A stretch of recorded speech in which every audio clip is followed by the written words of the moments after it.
We all know all too well what an earthquake feels like here in California, how destructive they can be, and that's why Puerto Rico called on California, desperate for assistance from our very own quake experts. So after Monday's 6.4, they felt hundreds since they're across Puerto Rico. Look at all of these dots. That's actual real-time data from USGS showing how many earthquakes they've seen this morning, the largest since that large one on Monday, and since that one today alone, 30 more have been reported on the south end of the island. You can see that cluster right there. They're not small ones. In fact, a 5.0 hit the island minutes after today's 5.9. This is the latest video coming out of Puerto Rico. Saturday morning's 5.9 quake caused more buildings to come down. And this, a large crack in the road, a sight unfortunately all too familiar on the island. With the constant quakes, families are staying on the streets and in makeshift shelters, too afraid to go indoors. This includes senior citizens desperate for medical attention. What do you do with the population that is now afraid to go back into their home? There's aftershocks, and whether those structures are safe or not. That's the director of California's Office of Emergency Services. Come check in with me.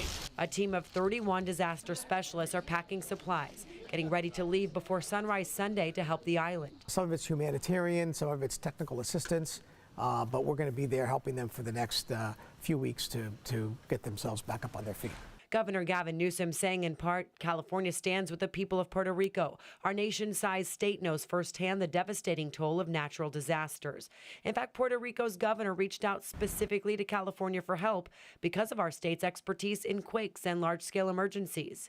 CBS correspondent David Begnaud, who was reporting on Puerto Rico ever since Hurricane Maria, has been back on the island all week, and his firsthand accounts of a struggling U.S. territory are chilling. In 2 minutes, 1 minute, everything fell to the ground that I worked so hard for. 10 years, gone in nothing. Power for the entire island was cut after Monday's large temblor. At the damaged Costa Sur power plant, workers trying to fix it all week were told to get out Saturday for their own safety.